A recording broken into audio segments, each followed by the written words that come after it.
Hello， 大家好，我们是草泥捏汉堡，今天为大家带来搞笑的美漫辛普森家第22季第18集。桃子熟了，一家人来到果园摘桃。小新是头个抱怨这个活动的人，让他劳动还不如让他上学。谁知想到突击测试，还是好好摘桃子吧。新小妹劝他试试吧，很有趣的。不过没摘几个，他自己也觉得无聊至极，开始后悔建议全家人来到这里了。新爸新妈都是收获颇丰，新爸还欣慰地问老婆，干完这些活能得多少钱？新妈拿着桃子回答，其实每个桃子都是我们给他们付钱。大量桃子让家里成了桃子乐园，打球、扶梯手架、桃海漂流、桃子午餐，就连新妈做餐点都是桃子吐司、桃子面包、桃酱通心粉、桃肉披萨，总之就是桃子桃子桃子，真就想屁吃。新爸拉老婆告诉他预定了夫妻按摩套餐，然后给孩子们使了个眼色，就带新妈出门了。等到他们走后，孩子们就开始行动了。小新和新小妹每人拖了3小车，就连小新也拖了一辆小车。看老婆这么享受，新爸趁机说桃子没了，新妈马上向他直起身来，谁吃的？不过紧接而来的按摩又让他放松了下来。算了，谁管他？辛巴小人得志笑了笑，计谋得逞。垃圾场离家太远，把小新累坏了。不料转角他就遇到了混混们，他们望着对面举办的中国灯笼节，很遗憾不能过去捣乱。小新自告奋勇，表示自己也许能够帮他们，然后他就被扔了过去，而那些桃子也被他们劫走了。新小妹拉着桃子车，不知不觉走到了一个陌生的地方，一旁垃圾桶有了响动，正让他打算一探究竟，一只浣熊跳了出来，车子也顾不得要了，就近跑向了一栋房子，刚一敲门他就自己开了，浣熊已经追上来了，顾不得想这么多，他就跑了进去。房内的陈设似乎彰显主人不凡的身份。新小妹刚拿起一本桌上的书，就看到窗外有人来了，她连忙躲进埃及人形棺中，那人只看了一眼书，就知道家里来人了。她抽出墙上剑，插进人形棺中，不料里面并没有人。这时她听见了一个姑娘的声音，打开了一旁的箱子，她发现新小妹，她十分警惕看着眼前这位小姑娘，说吧，是谁派你来的？新小妹摇摇头，表示她只是敲敲门，她自己就开了。她还想知道自己是怎么从人形棺到箱子里的。男人神秘地说，因为这是一栋有魔力的房子。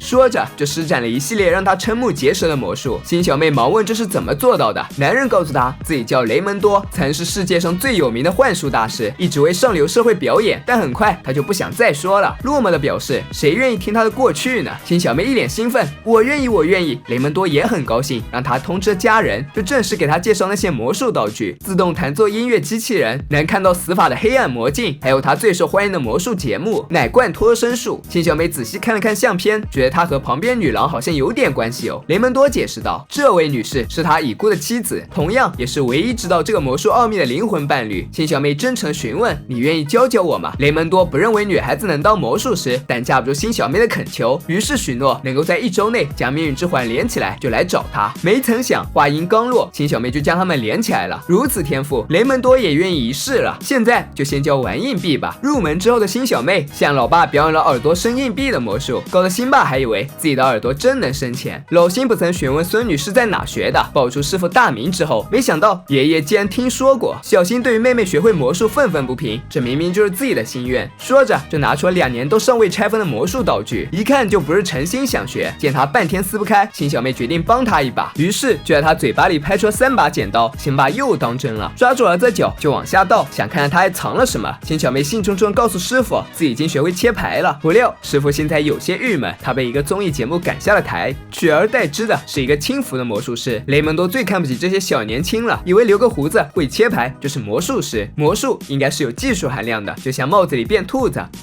怎么只剩下骨架了？师傅布置了今天的任务，表演给你的观众。新小妹在学校表演了魔术，首先由班长随便写个数字，然后他就会出现在地中海混混的头上，精湛手法让新小妹迅速走红，有关她的海报也开始流传，就连师傅也猜不到她把药藏在了哪个杯子里。小疯子上演扯内裤恶作剧的时候，遇到新小妹也只得吃瘪。还有著名的人体悬浮术。一天，新小妹正在打扫，吸尘器突然撞到雕像，就在她惊恐万分之时，才发现这是个开关，里面摆放了雷蒙多最著名的魔术奶罐脱身术的解析。就在新小妹将手伸向那本书时，她及时制止了自己，谁知一转身就撞到了师傅，但她并没有责怪新小妹，还表示自己要将这个魔术传授给她，因为再不传图就要失传了。她看了看妻子的照片，又看了看眼前新小妹，心里已经下定了决心。学会了奶罐脱身术之后，新小妹就开始在学校表演，没有犹豫，她进入了满是水的奶罐，这让大家惊恐于她没有出现在眼前时，新小妹的声音在众人背后响起，这真的是太棒了，不是吗？魔术师新小妹很快收获了一众粉丝，一个戴眼镜男孩也过来要签名。明，他表示辛小妹在奶罐的时候着实替他捏了把汗。辛小妹安慰道，这没有那么危险的，下周你还可以过来看表演。男孩答应了，但他还是想确保是否安全，于是辛小妹就给他演示了一遍。没想到这个男孩竟然是那个轻浮魔术师的孩子，他就这样把师傅最深的秘密泄露给了敌人。知道了奶罐奥秘的轻浮魔术师迅速将这件事公之于众，表示自己将在世界魔术冠军赛上表演这个魔术。雷蒙多自然十分生气，他听不进辛小妹的解释，直接将她赶了出去。回到家后，辛小妹十分难过。辛爸虽然想安慰女儿，但笨嘴笨舌让她更难过了。于是辛爸决定亲自给雷蒙多一点教训，跟魔术师过不去，最后就只能被吊在树上。雷蒙多让他想想，最大秘密被透露给死敌，你会怎么办？辛爸瞬间想到了弗兰德吃花生酱三明治。好吧，他理解雷蒙多的心情了，但他的女儿是个好孩子，他还是希望雷蒙多能够原谅他。谁知雷蒙多还考虑着呢，这货竟然睡着了。此时辛小妹正无聊的变魔术，雷蒙多突然出现在了他的卧室，还手持鲜花。他终究还是原谅了这个小女孩，告诉她现在需要她帮自己阻止那个轻浮魔术师。世界魔术冠军赛开始了，轻浮魔术师果不其然准备表演奶罐脱身术。一段浮夸的表演之后，他进入了装满牛奶的奶罐，紧接着女郎拉来了帘幕。等他们赶到时，就是人已入罐，一切已成定局。正当雷蒙多泄气之时，突然发现罐子动了，有点不对劲。为什么他没有成功逃脱？雷蒙多显然没有提供帮助的意思，变出了椅子